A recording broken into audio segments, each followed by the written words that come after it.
Christina Glowac, welcome to the Tick Bootcamp podcast. Thank you for having me. Well, we are excited to have you, and I just want to quickly introduce you based on how we found you, and it was based on the really cool book you and your children worked together. So why don't you, as a quick introduction to just that one piece of you and your journey, talk to us. We'll talk to folks about this really cool book that you wrote with your children. Oh, sure. So I wrote a book called Ninja Foods. It's a book designed for children who are dealing with dietary restrictions due to various medical diagnoses. And I very much wrote it through the lens of being applicable to not only children with Lyme disease, but children who might have any chronic condition that's having an impact on what they can and cannot eat. And it was very much inspired by my son's journey. I have Lyme disease and co-infections. My daughter had Lyme disease, and my son had Lyme disease, Bartonella, and babesiosis. And he was only 4 years old when he got diagnosed. So as an adult, me having to shift my diet was challenging, but something I was able to do. But as a 4-year-old child, that is unbelievably challenging. He couldn't understand, and it was really, really tricky when all of his friends were having goodies and he could not have them all of a sudden. And there just happened to be one day that we were standing in the kitchen and I got an apple out of the fridge and I said, "Ooh, this is a ninja apple. It's going to help kick the Lyme bugs right out of your body." And he was into karate at that point, and he just got into it and was all excited. And we were doing little ninja moves all around the kitchen, and it just became the language I started using with him. And I remember saying, I should write a children's book about this, because there was nothing. I could not find anything that was helpful for me to sit down and read with him. It was really me just trying to share and educate and make it as smooth as I possibly could for him to go through this entire process. And over the course of COVID, we were home a lot more than we typically would be. And it actually gave me this window of time to make it happen. So we wrote the children's book. My children were a huge part of the illustrations. They're actually the characters featured in the book. And we have a lot of recipes at the end. So a lot of the recipes that I came up with, there were many that did not go well initially, but as I got better at making different recipes for him, I found some that he absolutely loved and all of his friends loved. And those are all included at the end of the book. And there's pictures of the kids cooking the different recipes. And we actually did a Kickstarter campaign, and through that raised over $11,000, and we were able to donate a ton of books to Limelight Foundation, St. Jude's Children's Hospital, the Lyme Warrior Group. And it was just this beautiful way of getting it out into the world. And we got feedback from so many families how helpful it was for their children to realize they're not alone, and other people and other children have dietary restrictions, and it can be okay, and we can kind of make it fun and exciting and be creative with it. So I would definitely say it's one of my projects I'm the most proud of. And you should be. And thank you for doing that great work. And we're going to build out a lot of this podcast around that book. But before we get there, I do know that the folks who listen to this podcast are always looking for shortcuts, right? And one of the things that we know, that from the beginning of your Lyme disease journey, when you're at the prehabilitation phase that we talk about here at Tick Bootcamp, really for the rest of your life, movement, diet, and sleep are all vital to a healing journey, and of course maintaining your health. And and the dietary issues that a child will deal with will be very different than the dietary issues that an adult will deal with, because they're not just little adults. And it really is a very important gap that you're filling here with this book. So thank you for doing that, and I know folks are going to be really excited about that. But more than just that, folks are going to be excited about who my guest co-host is today. One of our favorite people in the community, and one of the people that our community loves as a guest co-host, is my good friend and artist, Khalil Tumanis Fuller is my guest co-host. So Khalil, I want to say hi to the folks before we move forward with introducing the rest of Christina's journey to the community. Yes. Thank you for the introduction. Hello, everyone, and hope you enjoy the podcast today. So, Christina, let's talk about first where you are. I understand that you are on the East Coast. I am. We are in Stowe, Vermont. And have you been, are people from Vermont called Vermonters? Or, I mean, what are you called when you're from Vermont? I grew up in Massachusetts, so I think Vermonters will always consider me a flatlander. But yes, people in Vermont would call themselves Vermonters.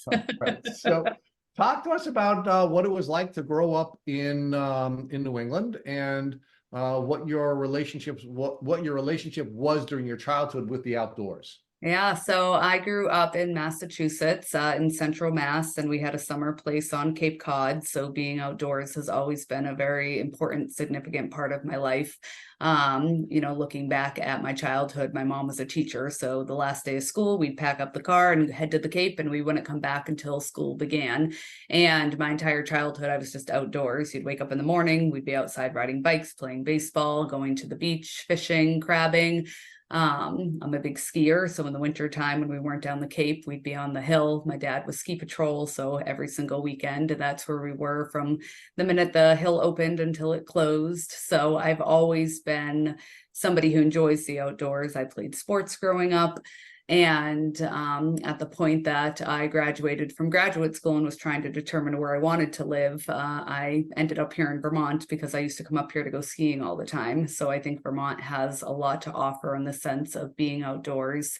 And the skiing's absolutely incredible. So it's definitely being in New England for me is where I will always be. I appreciate the seasons. At the point where I'm done with winter, we're switching over to spring. At the point where I'm done with spring, we're switching over to summer. So I very much enjoy the fact that there's a lot of different things you can do throughout the year. So Christina, by the time you had grown up in Massachusetts, the Lyme Belt had expanded up to where you were growing up, right? Mm-hmm. I grew up in Long Island, and the Lyme Belt really began around the Long Island Sound, both on Long Island and Connecticut. But by the time somebody as young as you are grew up in Massachusetts, the Lyme Belt had expanded way north of where you were. So talk to us about what kind of information and training, either through school or through social sources, you had about ticks and tick diseases, and how did you keep yourself or not keep yourself safe from Lyme? I feel like growing up, we never talked about ticks. We never talked about Lyme disease. I'm assuming, we know now there's a lot of ticks on Cape Cod, but I don't ever remember having an experience of ticks. If we were outdoors, my mom would be one who would, put a little sun spray on, and also bug spray, but it wasn't a big part of my childhood. I feel like at the point that I moved to Vermont, if we were out in the woods, I might throw a little DEET on, but it wasn't anything I really ever paid much attention to. I never had the experience growing up of having ticks on me. And even at the point that I got sick, I didn't find a tick. That you knew of, but that I knew of, exactly. So there was no clear indication that, oh, I had a tick on me. Oh, no, I'm not feeling well. I absolutely did not have that experience. So I feel like my knowledge base of Lyme disease truly only exists because of my experience. And my daughter actually had a bite prior to me being sick, and she had a bullseye, and we went to the doctor. We were told it was a spider bite, and she then had her own journey of neurological symptoms and not feeling well. And looking back now, if I look at the picture, it's so clearly a bullseye. And I had no idea. When the doctor said it was a spider bite, I said, oh, it's a spider bite, and I moved on. And I didn't ever think, oh, maybe this is Lyme disease with these symptoms she's currently experiencing. So really, all of my knowledge base has been developed over the last 9 years as a result of dealing with this. So before we go forward, and I'm glad we were foreshadowing some of the things we're going to talk about in a minute, I'd like to walk back to you and your childhood growing up in Massachusetts. So you shared with us that your mom was a teacher and you were an outdoorsy gal and an outdoorsy family. Mm-hmm. Talk to us about what your vision was for your future. Meaning, how did you think you were going to be serving the world, and where were you going to get the educational support you needed to serve the world the way you envisioned that service? Absolutely.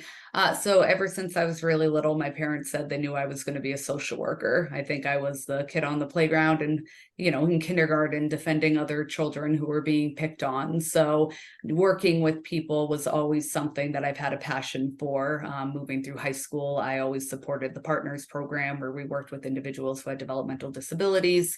I did my undergraduate studies at Salve Regina in social work and my master's degree at Simmons School of Social Work. So So I knew that helping people and working with children was going to be where I went professionally. And I feel like through all of my internships and all of the work experiences I've had, it's always just felt right. It comes very naturally to me. And I feel like the work that I do is something that lots of people reflect. I don't know how you could be a social worker. I feel that way about every other profession. This is just kind of my calling and where I've landed. And I absolutely love the work that I do. And I feel like I have the ability to bring so many pieces to the table in regards to supporting people. So you didn't get sick until you were about 30. So what were you doing between when you completed your graduate studies and when you finally started to get sick? Yeah. So when I finished graduate school, I moved up here right away and started working as a social worker. I had a lot of free time at that point. I didn't have children, so I was working, and I would spend a lot of time with friends. I would ski, I would snowshoe, lots of time outdoors, traveling, seeing people. And when I was 25 years old, I got married, and I had my daughter right before my 27th birthday. So 26, pregnant, wasn't able to do as much skiing, obviously, but I do feel like I was kind of in mom mode, having a little one, but we still did a lot. I would bundle her up and we'd be at the bike path, and we would go to different events in the community. So I feel like even though I had a young child, it very much didn't slow me down in the sense of having the opportunity to be out in the world and experiencing things with her, going to farmers markets, setting up blankets and hanging out with friends with the kids running around. And then I had my son right when I turned 30. So I had two little ones, and again, just very, very busy, very tired, was working full time, raising two young children. But again, I remember being on maternity leave with my son, and we went to Santa's Village and we went to Storyland. So even though I had a newborn and a 3-year-old, we were very much out in the world, taking advantage of everything that there was to do around us. So when did your symptoms begin? You did hint earlier in our conversation that it was around the age of 30 you started to get sick. Now, is that when you became chronically ill, or did your symptoms just begin when you were 30? Yeah, so it was around, I think I was 31. It was that summer. I remember being on the phone with my mom and saying to her, I just don't feel good. I feel so foggy. And I'm allergic to everything in Vermont. I have a lot of seasonal allergies, so I assumed it was just allergies. But after a couple of weeks, I knew it was something different. It wasn't just that I was stuffed up. And I had a lot of brain fog, a lot of fatigue, and then I started to have pain on the top of my arms, pain on the back of my legs, and just a lot of odd symptoms that didn't really make any sense. And I remember going to my primary care physician. They said, maybe you have a virus. And so that was in August. And I would say January, February is when things really started to spin out for me. The air hunger symptoms of babesiosis were horrendous. I felt like I was breathing through a cocktail straw, and it didn't matter what I did, I wasn't getting enough air. I always felt like I was going to, just if I closed my eyes, like I was going to pass out. I never did, but just having that feeling of being so exhausted. The pain was absolutely horrendous. Thinking was hard. Like, to come up with words was challenging. And I worked through all of this. And not only did I have the fatigue and all of the symptoms, but I was working full time. I had two young children. Life in general would have been exhausting and chaotic for anybody, let alone all of a sudden having these symptoms. And then driving got really challenging for me at one point. I had a lot of tunnel vision where anything going by me on the sides would make me feel really, really just disconnected while I was driving, and it was not a pleasant experience. You want to feel completely in control when you're behind the wheel, and I just felt very out of it. Again, that brain fog, the neurological component. And at this point, I'd been to my primary doctor many times. I ended up with pulmonology, I ended up with rheumatology, I ended up with neurology. So I'm working with all of these different people, and everybody kind of did their own thing, but nobody communicated and did everything together. So the pulmonologist had me on all of these inhalers, even though my asthma tests were normal. it was clear that I wasn't getting enough oxygen based on the oxygen readers that they use. And then neurologically, all of the migraines, they had me on migraine medication. And then, yeah, it was just everybody was doing their own prescribing without anybody actually understanding what was going on. And I Okay, remember, so let's pause there for a second. I yeah, want to build out a couple more pieces. So, do you recall being bitten by a tick anytime before you began to exhibit symptoms at around your 31st birthday? nope, I never saw a tick. I never had any degree of a rash. I suspect that it was down the Cape when we were on vacation, because it was about a week after that that I started to not feel well. But I never had any rashes, never saw a tick. So there was, and I did regular Lyme testing through my primary care physician that all came back negative.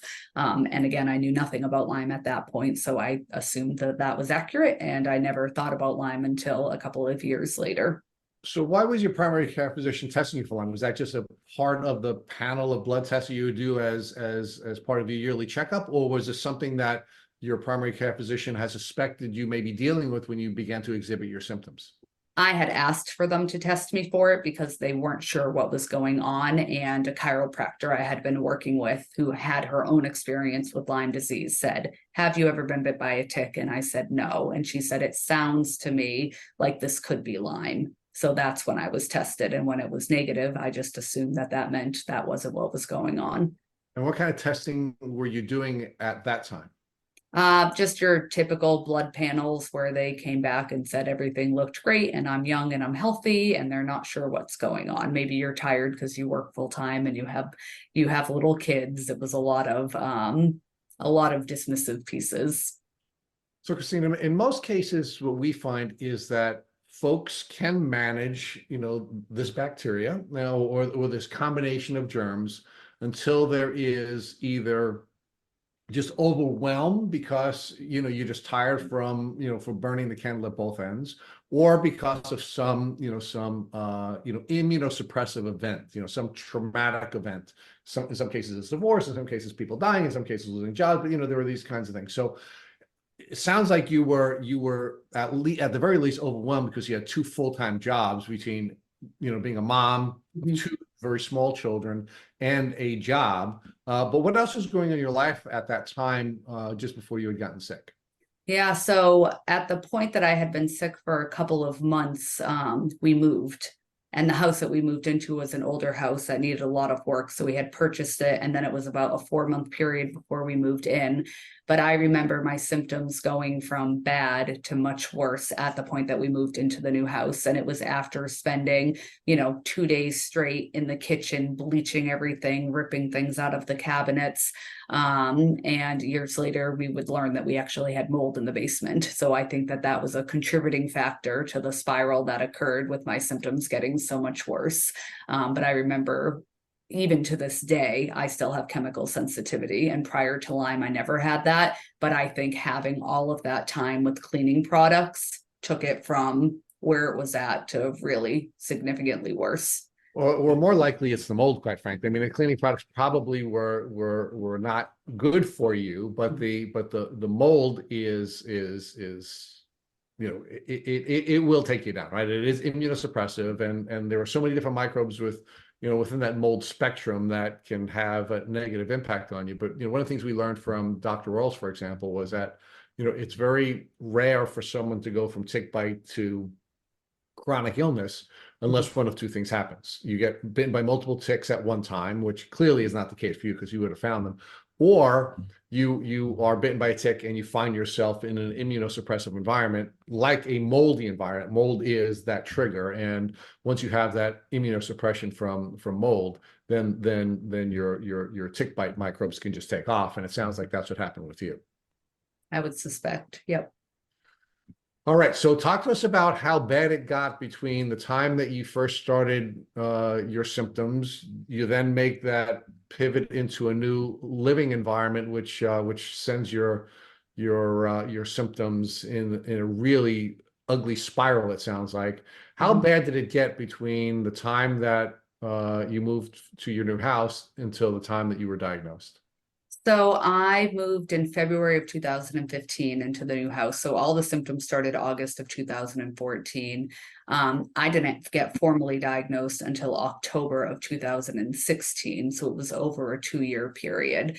And it was absolutely horrendous. I was probably at least 20 pounds lighter than I am right now. And I'm not a large frame to begin with, and I describe it for people who did not know me at that time as being a walking corpse. I was moving through the motions of the day, and to be honest with you, I look back and I don't know how I did what I did. I don't feel like I had a choice. You know, our medical insurance was through me.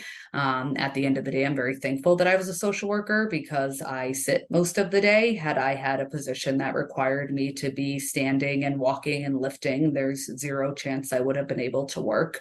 I would come home from getting my kids from daycare and I would literally collapse into the bathtub and take Epsom salt and baking soda baths every single day. It was horrendous. It was absolutely horrendous. And the fatigue is something that you can't even explain unless you have actually experienced it. At one point, they thought I was having seizures and put me on seizure medication, which turned me even more into a zombie. I was not having seizures. I think that it was just the neurological symptoms were so bad from Lyme. Yeah, it was horrendous. And I look back at it and I see how far I've come, and I'm so unbelievably thankful for how far I've come. But the entire experience, it was like Groundhog Day. Wake up, survive, collapse. Wake up, survive, collapse. That's what the experience was. So during this window of time when your symptoms were, just unbelievably bad, what impact was this having on your ability to serve the population of people you were serving as a social worker? You know, I feel like my ability to do my job still existed because I was very much office based and I direct a program. So in regards to supporting my staff with what they needed to do, I was able to continue to be in that role. If it had been 5 years earlier, when I was very much in the field working with clients and families directly in the home, I don't know that I would have had the capacity to do that degree of work. I was exhausted in a way that was not fair for me or the people that I worked with. I think that everybody knew I didn't feel well. And I guess one of the pieces I was very thankful for is at this point, I had already been working with these individuals for close to 10 years. They knew me well. They knew that there was something going on that we could not figure out. And they were just so unbelievably supportive of being present with me through this journey. But the amount of energy it took to get through every single day was 10 times more than it should have been, which made it really challenging. It was really hard to show up and do my job, knowing that the amount of effort it took for me to even process and talk was so much higher than it should have been or what anybody else was experiencing. So I'd like to now talk to you a little bit about what impact this had on your ability to be a parent and a partner. How is this impacting, those elements of your life? Yeah, absolutely. So at the time, my kiddos were little, and I think we put a lot of stress on ourselves. As a mom, I felt very guilty. I felt like my kids were missing out on things that they would not have been missing out on if I was feeling okay. There wasn't a lot of extra. We weren't going on hikes. We weren't going to the beach constantly. It was really exhausting for me to do anything. And we spent a lot of time cuddled up on the chair watching Disney movies. And I remember my daughter, when she was in kindergarten, not in kindergarten, excuse me, when she was in second grade, there was an assignment at school that was like, what is your favorite thing to do? And she's like, cuddle in the chair and watch movies with my mom. So the whole time I'm sitting there beating myself up that my kids are missing out and I can't do things with them. Meanwhile, they were just like loving every second of like mom's present and cuddling us and watching TV. But I do feel like I look back at their childhood, and it's really hard for me to recognize how different all of that would have looked and felt if I had felt okay. My son was only 1 year old and my daughter was only 4. And for the next 2 years, I was unbelievably sick. And then it was probably almost 2 years into treatment before I actually felt somewhat like myself again. So there was a solid 4-year window there, where surviving was the name of the game for me. So talk to us about your children's diagnosis. Mhm. Were they diagnosed before you or after you? Yep. So both were diagnosed after me. My daughter got bit when she was in preschool. That's when she had the bite and on her leg, and it wasn't until my son got diagnosed that we got a positive Lyme hit for her. So I always feel like I try to find purpose in everything. I will forever be thankful that I got sick with Lyme disease, because I don't think they would have figured out what was going on with my son if I did not know what I know. So for my daughter, it was a lot of fatigue, a lot of neurological symptoms. They had diagnosed her with pediatric migraines. That's not what was actually going on. We know that now, but at the time, we thought it was pediatric migraines. So hers was much more neurological, lots of stomach aches. And she's a really healthy eater. She's the kid who wants sauerkraut instead of cookies. And I feel like part of the reason she never got really sick is because her diet was so unbelievably clean. And with my son, it started off with urine urgency. He went from fine to needing to be in the bathroom every 3 minutes, like a light switch. And about a week and a half into that happening, he started losing his vision. Everything would turn white. And at the point that we were with the eye doctor and the urologist, and all of a sudden the neurologist, I was like, we got to get him tested for Lyme disease. Like, this was what I dealt with. All the different doctors, everybody's looking at their own individual thing. And it was probably 6 weeks into that journey that we got him tested. And then 2 weeks later, we had positive Lyme and Bartonella tests for him, and we were able to start treatment right away. But it was rough business. He got really sick, and I feel like all of preschool, all of kindergarten, he was surviving. You know, he couldn't sit up in circle time unless he was in a chair because he was lying on his friends.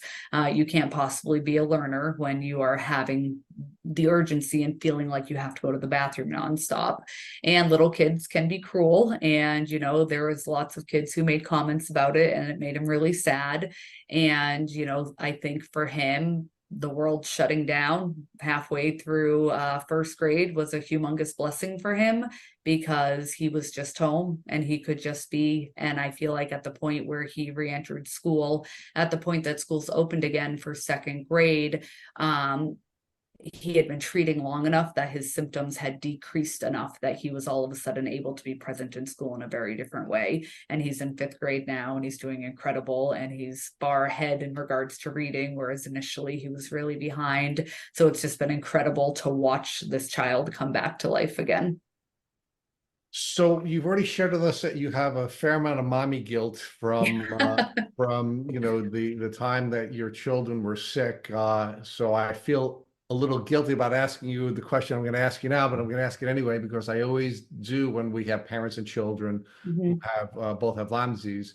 Do you think there's a possibility that there may have been an element of your children's illness that you may have passed on to them in utero? Do you think congenital Lyme I don't is believe possible? so. I had no symptomology prior to when I got sick. So I wasn't having any symptoms that correlated with Lyme at all, like I experienced. I certainly know of people who had parents who were later diagnosed with Lyme and they had Lyme. And I know of people who have been pregnant. So I've met a lot of people through the online community. But for my own personal story, both my kids had bites. So my daughter had a bullseye. Okay. And my son, at the end of July, had a very bubbly rash on his leg. We went to the doctor. They told me it was a spider bite. And it was then the following January that his symptoms just spiraled out of control. And it was interesting because the Lyme specialist we were working with, I showed her pictures of his bite, and she took out a whole binder of all of these marks from people she had removed the ticks from. And it was bubbly rash after bubbly rash after bubbly rash. And I had no idea that you could have a bubbly rash. I thought it was just a bullseye. So even having Lyme disease myself at that point, knowing what I knew, I still missed the fact that my child's bite could have been from a tick. All right, so now that I've taken you as far as I can with mommy guilt, I'm going to ask you to take your mommy hat off and now put your social worker hat on. Yeah. And I want you to talk to me about what this 10-year journey for you was like, your pre-diagnostic journey was like emotionally. Yeah. What were the emotions that you were dealing with?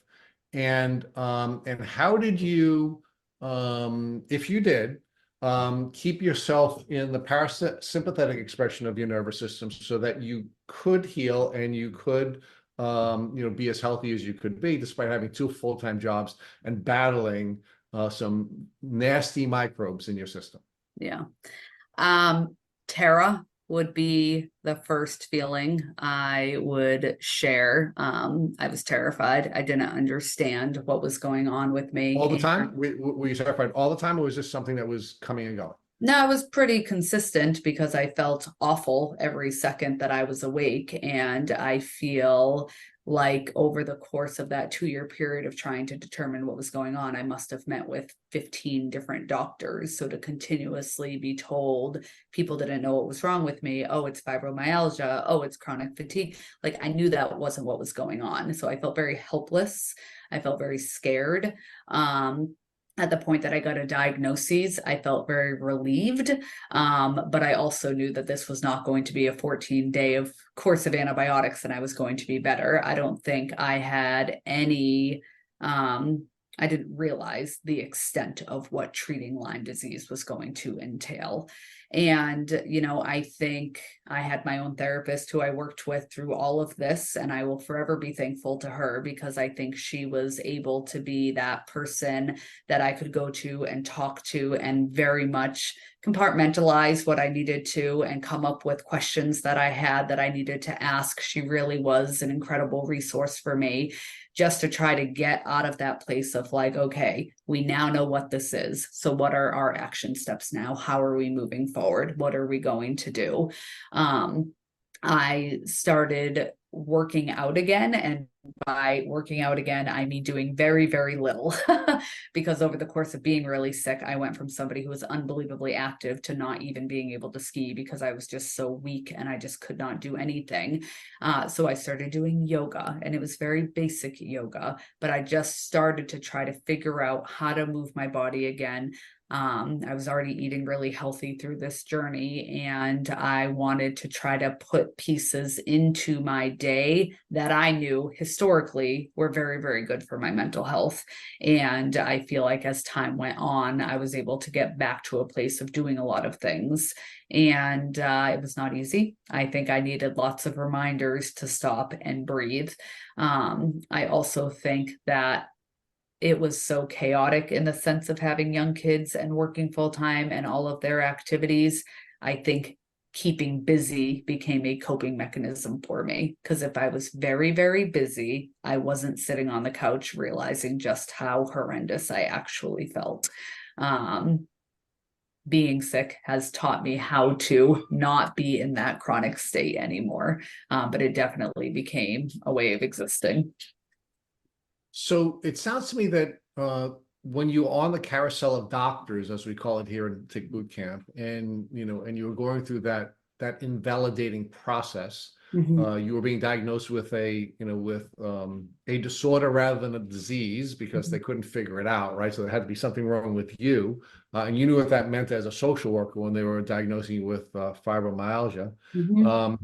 It seems to me that you did put some foundations in place that are consistent with the patterns that we see with folks who go on who have a good head start on their healing journey. And the first thing you did is you were working with a therapist, right? And it is very important to not only work with a doctor who can treat you physically, but it's also important to work with a healthcare professional that can help you emotionally. So you had that piece in place, right?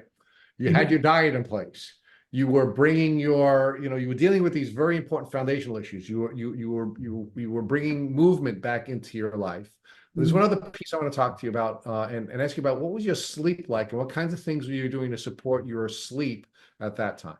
Yeah, so I think sleep has always been really important for me. So when my kids were going to bed, I was going to bed.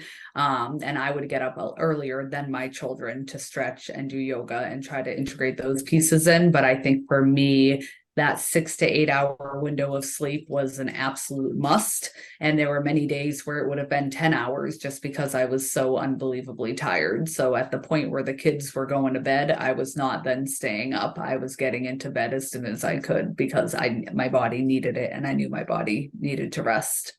So what did your sleep hygiene look like, Christina? What were you doing to make sure that you were getting as good a night's sleep as you could? You did first give us the first piece, which is you were going to bed early. As your children were going to bed, you were going to bed, and I'm sure you had your children on a program where they were consistently going to bed at some time, so that allowed you to have that same kind of consistency. What else were you doing from a sleep hygiene standpoint that allowed you to get the rest that was important for you to function while you were going through this phase where you were like the walking corpse? Yeah. I think just consistency and routine. I'm somebody who loves showering at night. So I typically come home from work and take an Epsom salt bath just because I needed to.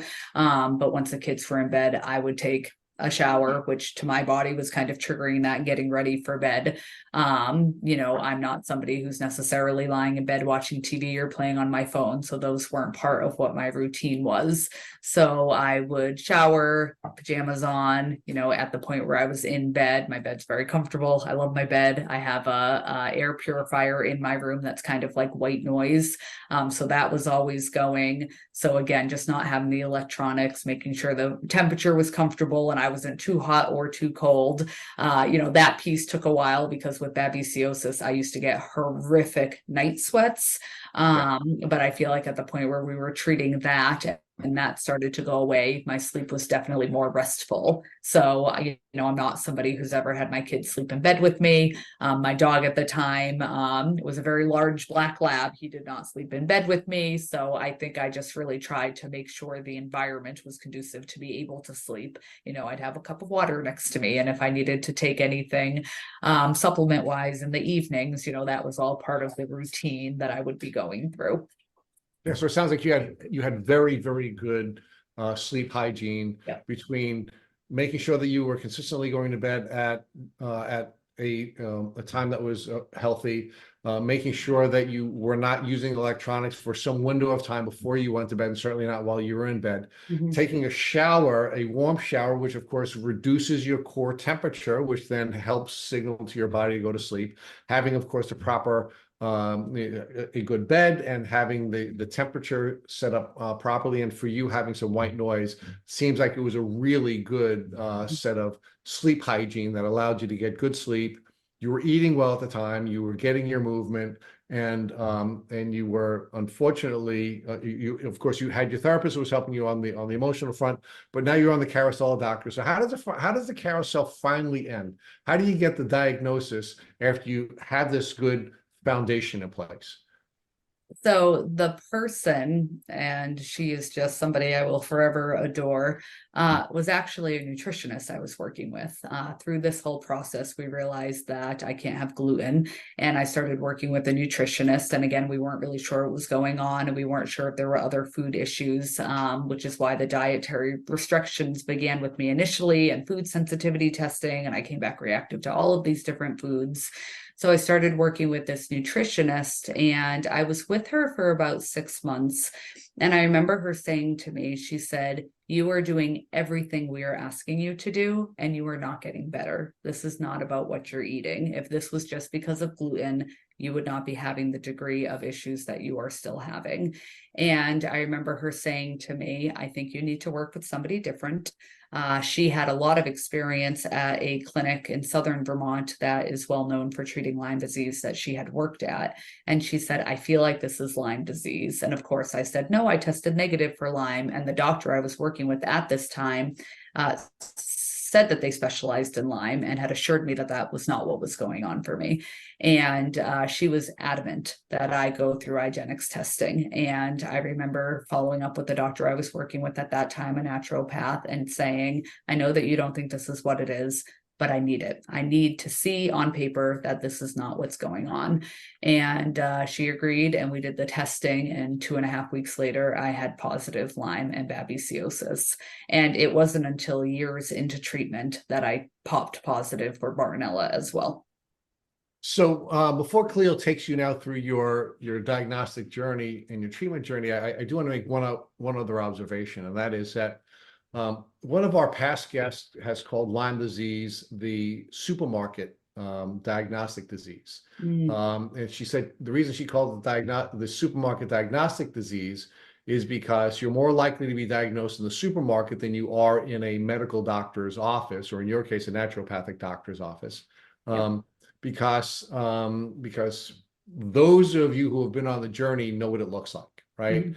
And although you were working with somebody who is a nutritionist, this person was not a healthcare professional. She was just somebody who knew what Lyme looked like because of her past experience. So you really are someone that fell in the supermarket diagnosis phase, where you were diagnosed by somebody in the community as opposed to somebody in a medical office. So give me your reaction to that before Khalil takes you through the diagnostic journey.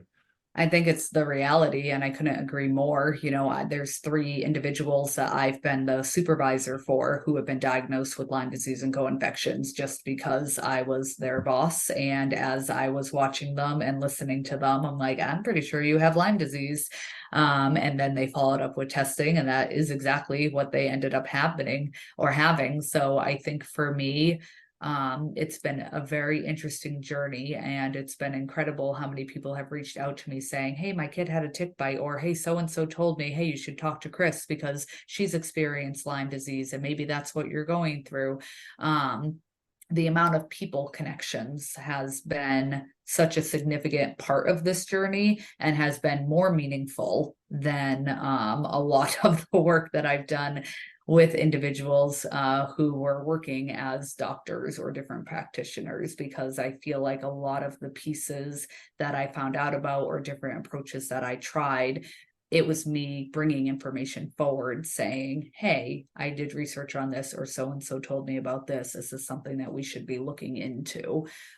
So I feel like I've found my own little community here in Vermont, and again, just through conversation, many people I know personally have gotten an appropriate diagnosis because of my experience. All right, so just going back to say, you've seen about 10 to 13 doctors seeing Lyme disease, and the doctor who diagnosed you was a natural practitioner, correct? How did you even go about finding that? Was that something you were already into, or did you just stumble upon it, or just decide to just try everything out? How'd you go about finding that? Yeah, so I had never worked with naturopaths before. I was always somebody who'd go to my primary care physician if I needed anything.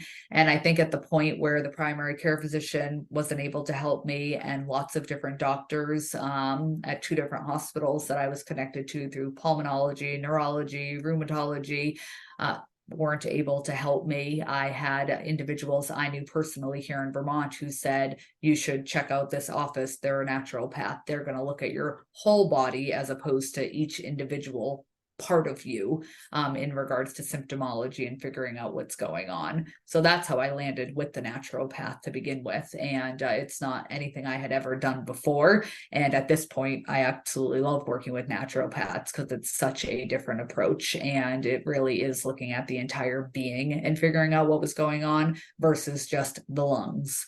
So I feel like I have a great appreciation for the work that they do. Yeah, they definitely do a lot of good work, and that's helped a lot of people in the community. So you pretty much heard about that through word of mouth. Like, was there any research involved, or just people that you just knew was just giving you word of mouth, pretty much? Yeah, it was totally word of mouth. Yep, somebody said, "Oh, you should see so and so." I'm like, "Okay," and that's how I So, ended up with them. about how many different things were you misdiagnosed with throughout this journey? I know doctors, because you say you work with this doctor, and none of the doctors were coordinating with. Like, how many misdiagnoses were they giving? What type of things were they misdiagnosing you with? Yeah, so I mean, migraines is something that I think was an absolute symptom of Lyme disease. So migraines, my iron was unbelievably low. I had pretty much completely depleted my body of ferritin. So I was anemic. And again, now knowing babesiosis Lyme, it all makes sense. But at the time, I didn't know that's what the cause was. One doctor talked about, 2 different neurologists talked about fibromyalgia, talked about chronic fatigue syndrome. So I feel like it was kind of those blanket statements. And I think for me, or blanket diagnoses, I'm like, nope, like I will move on to the next person because I don't think that's what's going on. All of the inhalers they had me on, I don't even know what they called that to be putting me on the inhalers because it wasn't asthma. My asthma tests were all normal. So it was just a lot of unknown. And again, we figured out I had some positive blood work for celiac. So then they were like, okay, all of this is from celiacs. And, gluten certainly does make me sick. We know that now, but that was not the reason. So I think that at the point where one thing looked positive, they were like, oh, this has got to be what the problem was. And it's not what the problem was. But that's what led me to the nutritionist that I will forever be thankful for. So all part of the journey. Exactly.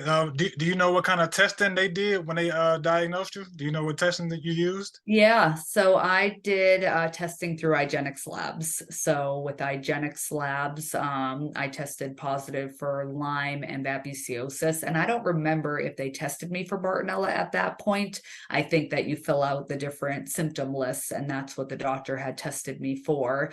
And I tested positive years later for Bartonella as well with medical diagnostic labs. And those were the same two companies we used for my two kids as well. Did you ever get a chance like to go back and look at your diagnosis from the primary care and like kind of compare it to the to your nutritionist care, so just to see how outdated it is and how incorrect these things can be?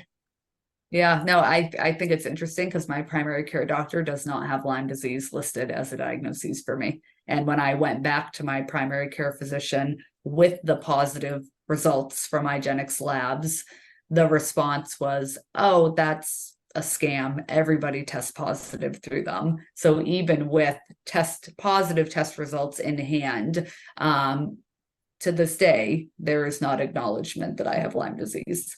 Wow, yeah, that's how naive some of these doctors can be when it comes to Lyme disease. That is wild to hear. Even though you showed him, he still says no. But that's great. So once you were diagnosed and finally received the diagnosis, what were your next steps from there? Like your immediate first next steps? Like I know, like how did you feel and what did you do next?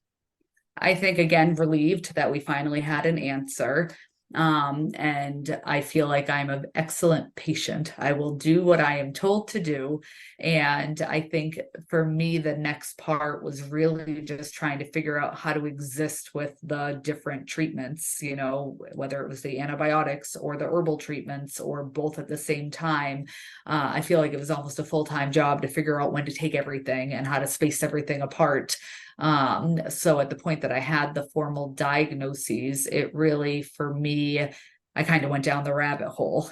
I started doing all of the research, reading all of the books, joining all of the groups online.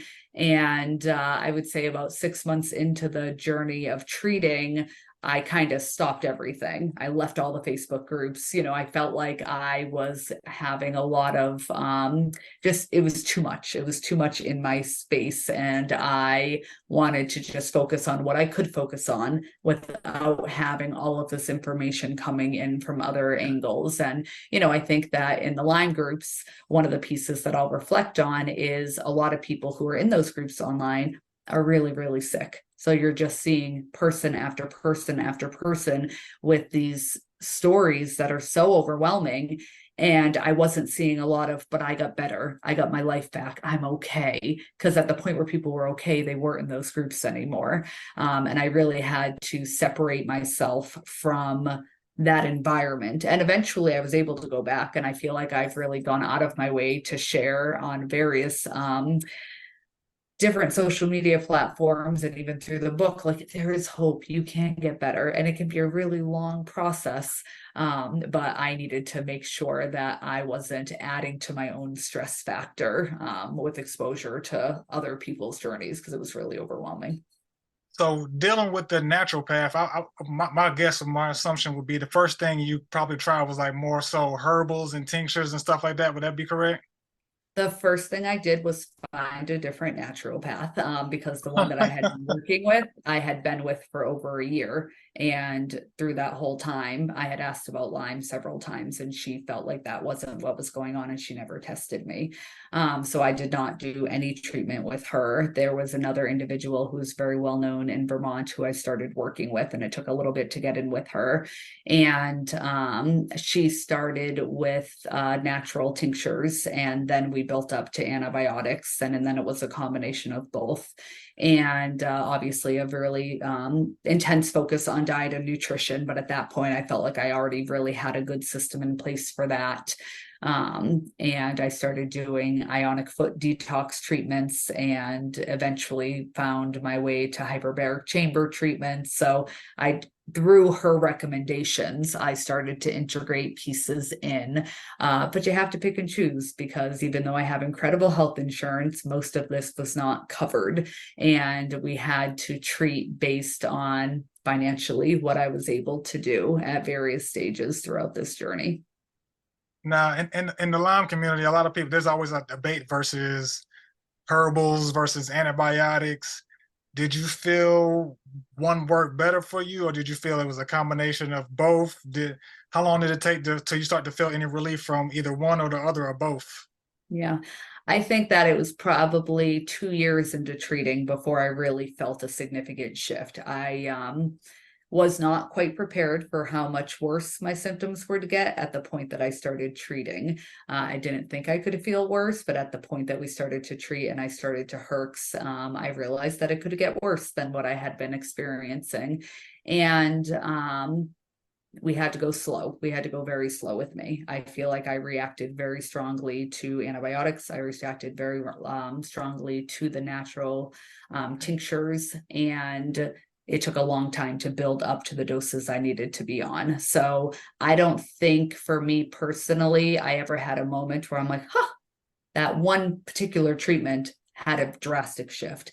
I think over the course of time, with all of the different things I was doing, that is what helped me get to where I am right now. And I know for me personally, and with my body, the diet piece has been probably the most critical part of all of this. Because the few times over the last 9 years that I did stray a little bit, it was like getting kicked back 5 steps. My body just reacted so severely to that I have stuck to this unbelievably clean style of eating. And at this point, it's just routine. It's how I eat. But that for me has been probably one of the most critical parts of all of this. Yeah, like you were saying, diet and sleep, those are one of the two most important things that you can absolutely control yourself, that people need to realize and understand that. Those are two things you can control yourself. And if you start with those, everything else will definitely kick in. So also, while this is going on, like, were you feeling any better at certain points? Did everything just always feel worse? Was there some things getting better, some things getting worse? Or how did you feel like improvements, like how could you tell you were improving or getting worse? Yeah, no, I think, improvement wise, the migraines started to decrease. They weren't as intense, they weren't as often. I had moments where I had more energy. I had moments where I wouldn't realize, oh, my pain's less, until all of a sudden it came back again. So as I would herx and all of a sudden feel worse, I'd be like, oh, I didn't even realize this particular symptom had eased up. So I do think that there were lots of ups and downs for me. And I think that I'd go through phases of really intense brain fog, and then I would have this like magical break from it. And then when it would return, it was so much harder to deal with because I got like a taste of not having the brain fog. I would say about a year into treatment, the air hunger really started to decrease, and that in itself was an absolute miracle. The air hunger was probably one of my most horrific symptoms, and having the relief from that and just feeling like I could breathe again. With that, I had less of that kind of dizzy, disconnected feeling, because I think my organs were getting the amount of oxygen that they needed. So it was definitely this slow journey of symptoms starting to get just a little bit better and a little bit better. And I would say in the last 3 years, it's just continued to get better. Do you like take track of certain things that you do that make you, that like when you feel better, like do you realize that you might have done something early in the day that made you feel better, and or something that you did that made you feel worse? Was you able to keep track of things like that? Yeah, moving. I have to move. So I get up at 5 o'clock in the morning and I work out every single day before I get my kiddos up for school. And when I'm at the office, I have to get up and I have to walk. If I don't move, I get stiff and uncomfortable in a way. Maybe it's my age, but I feel like it has more to do with Lyme disease. I am very, very aware of when I am not doing the things I need to do specific to my self-care. If I don't sleep well, big impact. I need to sleep. I know that about myself, and I'm somebody who is very happy coming home after all the kids' activities and putting my pajamas on and being low key for the evening. The eating piece is absolutely critical, and I think for me, again, really sticking to what it is that my doctors are asking me to do in regards to treatment. So we spoke on some of the maybe like the herbals and antibiotics you use and stuff like that. What type of therapies did you use? I know you mentioned like stuff, hyperbaric chamber, tiny foot detox. Can you go a little details about those? Yeah, absolutely. So I did 40 sessions of hyperbaric chamber treatment. Well, what is that? Is that because some people might not know what it is? Could you explain that a little bit? Yeah, absolutely. So it's a chamber that you go into, and then they do something with the air pressure in it. And you have an oxygen mask on, and it allows for the oxygen to like get into all the nooks and crannies where Lyme can hide. That's the way that it was explained to me. And it really did. I felt good after. I very much appreciated going and having those sessions. It was long. It was like a 2-hour commitment every time I went. And about 10 sessions in is when my son got diagnosed with Lyme disease. So he started going into hyperbaric chamber with me. And you want to talk about feeling like you're in a tornado, having a 4-year-old in a tiny little chamber for 2 hours. I'd come out and my hair would be like sticking straight up. They're like, how was that? But he and I had so much fun in there. We'd bring like a million toys and we'd make a fort. And they had the ones you could sit in. One time we did the lie down one, and that did not go well. I was hoping he would nap and he did not. But the hyperbaric chamber, again, it really helped with a lot of the brain fog for me. And again, just that concentrated oxygen being able to get into your body that way isn't something you can create outside of the hyperbaric chamber.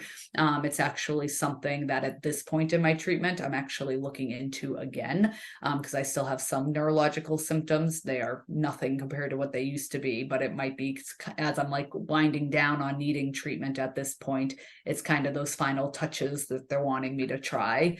I also did ionic cold laser ionic foot detox. There's a woman here in Vermont where you go and you put your feet in this little machine, and there's a piece of equipment that she puts in, and it helps to kind of detox your body. And the particular treatment she used incorporates cold laser, and I don't understand all the details of how it works, but what I do know is that through the course of the session, I would get very brain foggy, very fatigued, and after I felt so good. So this was something I was doing weekly for probably a year and a half, and my son did those treatments too. Were these treatments that your doctor recommended, or is these something you just kind of looked up on your own? No, this was something that my doctor had recommended. That's nice. I also see you mentioned infrared mats and saunas and stuff like that. How were those experiences for you? Yeah, so that infrared mat gets used more in this house than any other seat. We have it on the couch, and if we're not on it, our little Yorkshire Terrier is on it. So everybody in my house is getting a solid dose of infrared heat. It just feels good. And I got mine off the Lyme Warrior website, and it's actually our second mat. We've gone through 2 of them because it gets used so much. And you can have it on your couch. People will put it under their sheets and actually sleep on it for a lower period of time. But it's amazing. I feel like my body just feels good on it. And we have one of the zip up saunas as well, one of the dry saunas. And it's interesting. I haven't used it once this entire winter, and I had not even reflected on that until we were just, you just asked that question. But in previous winters, I was in it often. And for the first year, probably. I was using it, did not sweat one drop. So I just sit in there and bake. I'd be so hot. And then at the point where I was treating and they had me on binders and everything else, all of a sudden I started sweating again. And it was this incredible experience where when I was really, really sick, I couldn't even sweat. And I remember that first day that I got sweaty in the chamber being so excited because it was like my body was starting to work again. Now, was this a regular sauna, or was this an infrared sauna like your mat, or was it just a normal sauna? Yeah, so this one has infrared in it. It's one of the zip up ones. Yep. Yeah, that's pretty good. And also with that cold laser, do you know if that was infrared as well, or was it just? I'm not sure with that. I know I might have had some infrared laser treatments back then as well. So I know infrared normally is pretty good with Lyme disease. Yep. Yep. Now, while you were going through these treatments, were your children doing some of these same treatments? Yeah, so Was they too far from you? my daughter with Lyme, I mean, at the point that she treated very quickly, the lingering symptoms she had seemed to go away. So for her, part of her journey, she didn't need the additional pieces. My son definitely had a very different experience. So he did hyperbaric with me. He did foot detox sessions with me. He'd go in the sauna just because, again, we're in Vermont, it's cold here. And like, it would zip and you just see his little face sticking out. And obviously he wasn't in there nearly as long as I was. But, if mom came out of the sauna, the kids are like, I get the sauna next. And he's on that mat more than anybody else in this house. And he's not on the mat because he doesn't feel good. He's just on the mat because it feels good and it's warm. So he's still getting the benefits of it. And I think that we will forever have those mats in this house just because they're incredible. No, they definitely are. Are you still currently treating for Lyme as well? For Yep. Lyme? So I have been off of antibiotics for over 2 years at this point and only doing herbal. And I'm actually waiting for test results right now. So we just tested me again for Lyme, Bartonella, and babesiosis through medical diagnostic labs, and we are in the waiting phase. But the current doctor that I'm working with, the hope is that I'm not showing positive for any of those, and we can really shift our process to just continued healing of my body. I have a lot of food sensitivities and restrictions around food that never existed prior to getting sick with Lyme disease. And I think a lot of that has to do with how intense my treatment was. And I think we have a lot of gut restoration that needs to happen so that I'm able to get back to some degree of normalcy with eating where it's not as restricted as it currently is. Yeah, that's a lot of problem with people in the Lyme disease. People who have Lyme disease, gut problems, and sometimes when people say that it comes from the use of antibiotics and stuff like that. Do you feel like that might have caused some of your gut issues, like maybe the overuse of antibiotics? Yeah, I would absolutely say so. So you haven't been on antibiotics for about 2 years now, you said? Yep, we've just done solely herbal for the last 2 years. Awesome, awesome, awesome. So, what you mentioned you were getting retested. How do you feel about retesting? Because I know sometimes that can be kind of expensive. Is that something that you feel that people need to do, kind of, sort of, or do you think that's a case by case basis? Just Yeah, I think medical diagnostics my insurance covers. So that was a beautiful gift when I found that out, because with IGeneX, that was all out of pocket. So my insurance actually covers the medical diagnostic testing. And, I've worked with 3 different Lyme literate doctors at this point, just because 2 people retired and 1 person stopped taking insurance. So I've, had to switch around a little bit. And it's still astonishing to me. It's such a different school of thought. The current person I'm working with feels like you can be fully healed from Lyme and it will be completely removed from your body through treatment. The last person I worked with felt like it's dormant and you get it low enough that it's not causing any issues. I just feel like there's such different schools of thought. I had one doctor who never retested because they said it was a waste of money. But you know what you have, there's no reason to retest. The current person I'm working with has a very different opinion on that. So it's still just so surprising to me that through this journey, the 4 people I've worked with have all had unbelievably different approaches and different opinions on how all of this is with Lyme. Now, was there anything specific you did to try to help restore your gut? Like any type of therapies or medicines you did for that? So I've taken some different, GI revive type things. I think for me, the continued nutritional piece has been really, really important. Just making sure that I'm eating really healthy. But I do think that with this person I'm currently working with, once we have these test results, she has plans to kind of do a restore the gut protocol, which will be different than anything I've done. You know, I've been on probiotics and prebiotics and digestive enzymes. You know, I've done those pieces, but I think that she will have a much more thorough approach at the point that we really kind of pinpoint the next steps in my journey. Now, you also mentioned you have a lot of food allergies now that you developed that you didn't have before. Like, how did you come across those? Did you test for those, or was it just due by just eating stuff that you normally ate and then you felt weird or different after that? How'd that come about? How'd you figure those out? Yeah, so food sensitivity testing was something that we did kind of early in my journey with getting sick. And I came back positive for a lot of food sensitivities. So you then go through the elimination diets and then you slowly start adding things back in again. And what was interesting is a lot of the things I was trying to add back in, all of a sudden I couldn't add back in because they made me feel really sick, where that had not necessarily been the experience before. And I think through the process of not really knowing what was going on, you know, they're like, you need to be gluten-free, dairy-free, soy-free, food-free. You know, it's kind of like I felt like they took everything away, sugar-free. And, you know, there's an element where looking back, I wish that I had not gone as extreme as we did. And again, I'm a great patient. I do a great job listening. And if that's what I was told to do, that's what I did. But I almost feel like I don't think cow dairy bothered me previously. And now if I try to have it, I really don't feel good. I can do okay with goat yogurt and goat cheeses, but cow dairy isn't something I've been able to reintroduce back in again. And part of me just suspects it's because I haven't had it in 9 years. And I don't know that I really needed to eliminate, you know, some of the things that we eliminated, we were blindly eliminating foods because we didn't know what was going on.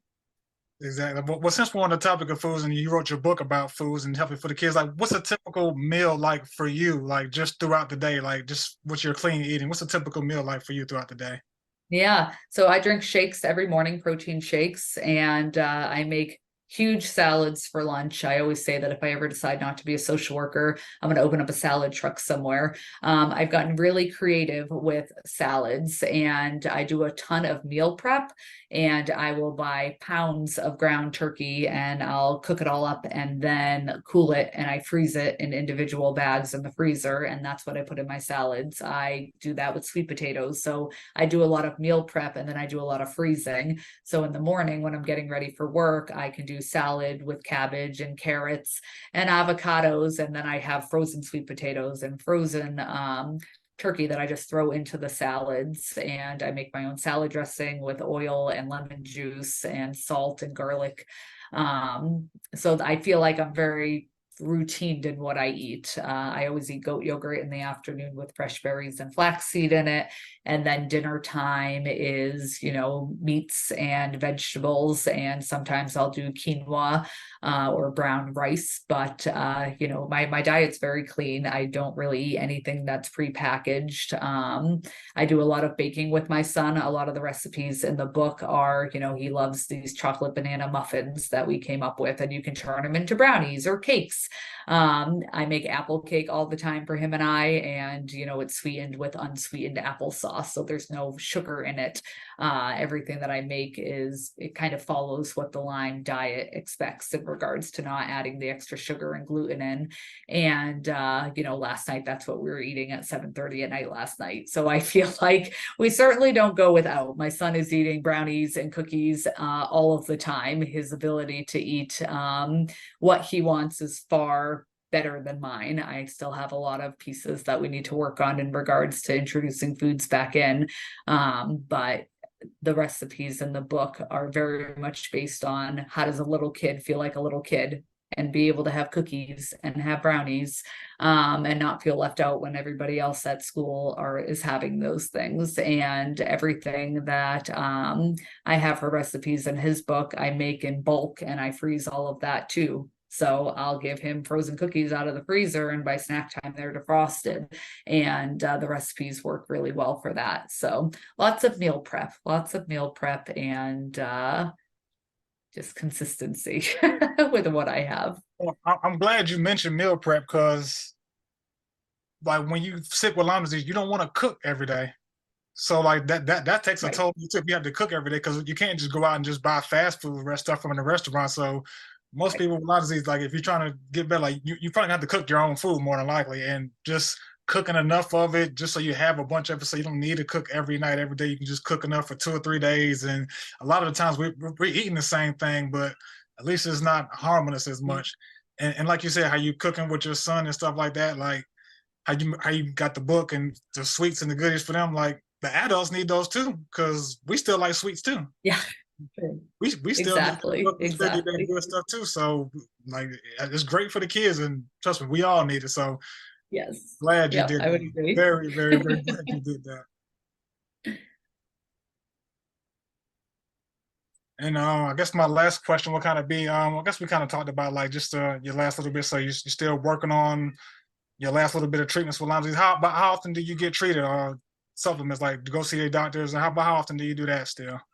Yeah, so I connect with my Lyme specialist every 6 weeks. And at this point, I am on 2 different tinctures and I feel great. I mean, I feel like I have moments where I have like little flare-ups here and there, but my day-to-day functioning, Lyme is not something that is taking a toll on my day.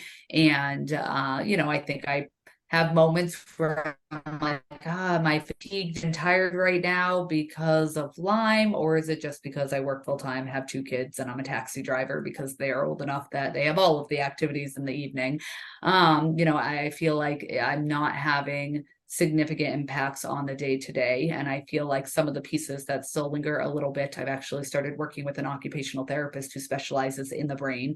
And that has been an incredible experience. And I would say for people who are experiencing kind of brain fog still or any neurological symptoms who have had Lyme for a period of time, this was something that I just happened to come across.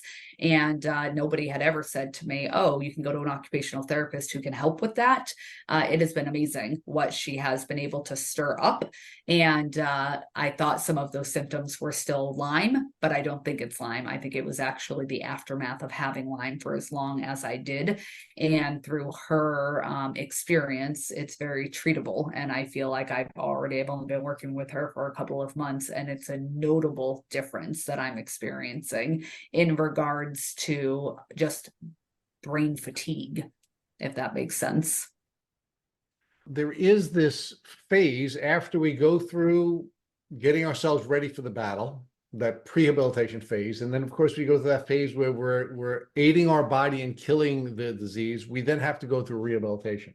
And what we've seen as a pattern here is that not only do you want to go through a process of rehabilitating your body, but you need to go through a process of rehabilitating your brain, right?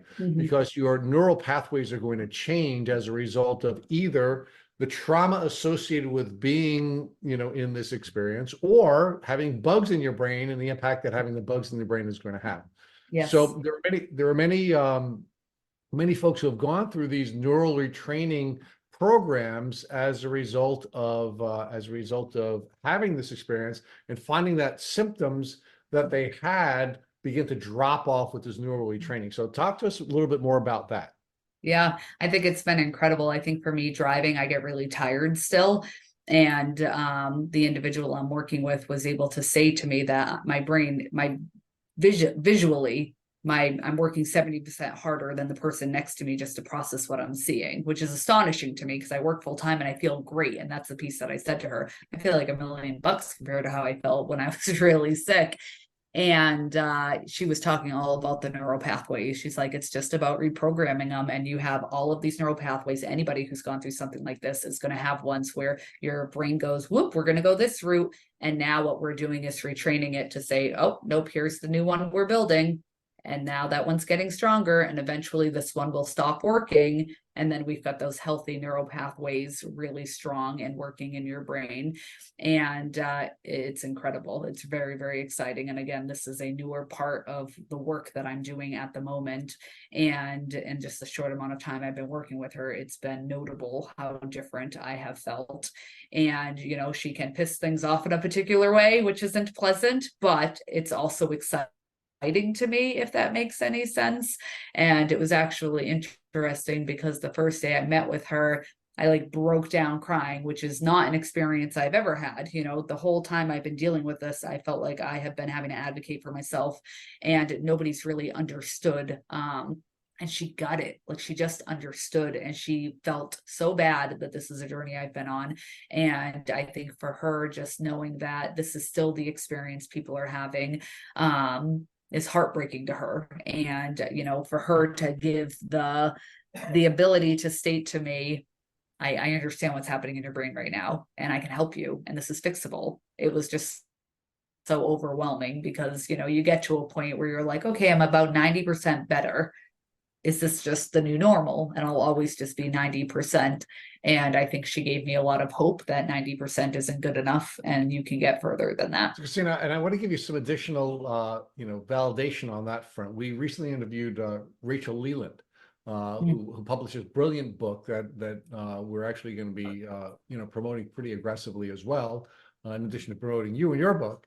And one of the things that she shared was that when she went through DNRS, that all of the allergies that she had, and her allergies were horrific, to the point where she wasn't she's a speech pathologist, and she, her allergies were so so acute that she was having trouble going to work because of the cleaning substances that they were using at her school.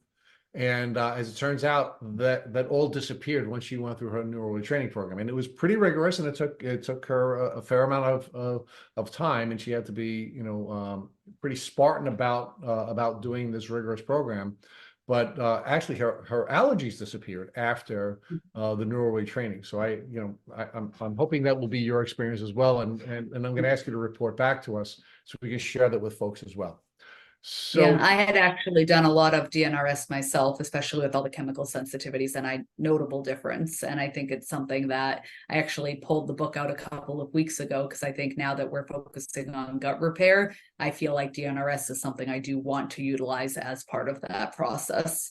All right, great. So I'm sure Annie Hopper will be happy to hear you back on the protocol. And that is a great book. So before we go to the transformation, last transformation piece that I want to discuss with you, I want to stay with the journey of achievement for one more second. I'd like you to now speak to the 30-year-old woman, a 31-year-old woman who first got sick. And I'd like you to tell her what she should be prepared for on this journey, meaning what would you have wanted her to do, and what would you have wanted her to know, so that she could have had a shorter journey to the wonderful place you find yourself today? That's a good question. I think if I could go back, I would do some prep work in regards to how tough things were going to be, and try to give as much hope to not focus on that piece, and know that eventually it would be figured out and I would get better. My biggest advice would be to be open to styles of medicine that I did not grow up with. I did not grow up with naturopaths. I feel like had I gone that route sooner, maybe my journey would not have taken so long to figure out. I was very focused on medical doctors, different experts in different portions of the fields. And I wish that I had been more open to looking at alternative approaches. It took me a while to get there. And at the point that I did, there was no going back for me. There's been a drastic shift for me in regards to my thinking with all of that. I think I had the experience of, as a social worker, one of the pieces I took away from all of this is, if this is my experience working with the medical field, what are my families going through that I work with? What are my clients going through? What is the parent who's a single mom who, finished high school, but, it was mind boggling for me. the way I was treated and what that experience looked like as somebody who is walking in as a licensed clinical social worker who directs programs, having people say to me, "Oh, I think you're just anxious. This is anxiety." I'm like, "No, it's not. Like, I can tell you how you diagnose anxiety, and just having symptoms alone is not what you need. All three, there's three areas that need to be looked at, not just one." Yeah, I feel like you can lose faith very quickly in everything. And I wish I had had some degree of preparation for how intense and exhausting this process was going to be. And I wish that I had understood what the process to healing would look like.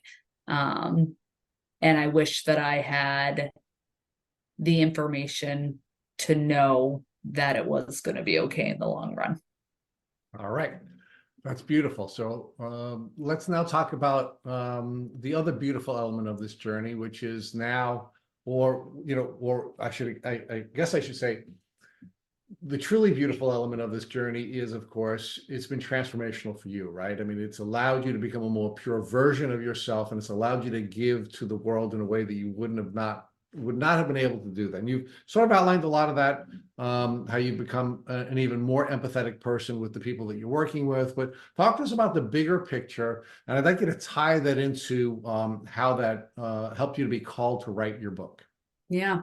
So I think this gave me the ability to step back and look at what actually mattered in life at the point that you're really sick and you lose the ability to do everything. I think you have such an appreciation for when you are able to do those things again. And, my partner and I did a lot of hiking this past year, which was huge for me because the outdoors does not call my name in the way that it used to, because I do have a lot of anxiety. I don't want to be walking barefoot through the grass. No, thank you. However, I was able to get to a place of hiking a lot and loving it. And it's nothing I've ever done before. So I feel like I have found new passions, and work-life balance has shifted for me. I think prior to getting sick, I was somebody who would do all the things. And at the point that I walked through all of this, it very much became about like, work is my job. And when I leave there, I truly need to leave it there. And I need to be home with my children and be present. And I really need to take care of myself in a particular way. And I feel like that has carried forward as I have gotten better. I love my job, but I also understand that at the end of the day, like, that is just a small portion of what my bigger life experience is. And I want to be at the beach with my children, and I want to hear about their days, and I don't want to be getting phone calls and emails. So I feel like it's really given me a lot of perspective in regards to how to be present in my life, in a way that I don't think I would have had I not gone through what I've gone through. And for me, this has now kind of become, how do I pay it forward? I had this experience. I've shared a lot about this experience. I did a lot on social media, actually, when I was really sick, and connected with a lot of incredible people. And the writing of the book, I already feel fulfilled in that in some regard. The first email I got back from a parent who had read it to their child, and she sent me a picture of the child holding it with this humongous smile on their face. I was like, that's it. You know what I mean? Like, obviously, I would love for this book to be purchased by everybody who has a child with food sensitivities or food restrictions, but knowing that our story and our journey resulted in this book that a child, singular, had this incredible reaction to, it made it all worthwhile. I just feel like we didn't have Lyme disease and we treated and got better and we just moved on with our life. I feel like we were able to take what was a really traumatizing experience and have this way of celebrating kind of the conclusion of us all getting better, by having this book that can now be shared with other people. And I know there's a little one that is in the community whose mom got a copy of my book from somebody else because she is a child with a lot of severe food allergies. And the mom had actually texted me, and she's like, my child said there's other children like me. I didn't know there were other children like me. And then her child, who's preschool age, was able to meet my kids at a picnic. And it was like, oh, you're Trevor from the book. Oh, you're Julianne from the book. And how incredible. Like, just what an incredible experience. That is really cool. So where can folks get the book so they can help their children or help the children of friends who may be struggling with either Lyme or another chronic illness? Yeah, absolutely. So it's on Amazon. If you go to Amazon and you just search Ninja Foods and put Christina Glowac in, the book pops up.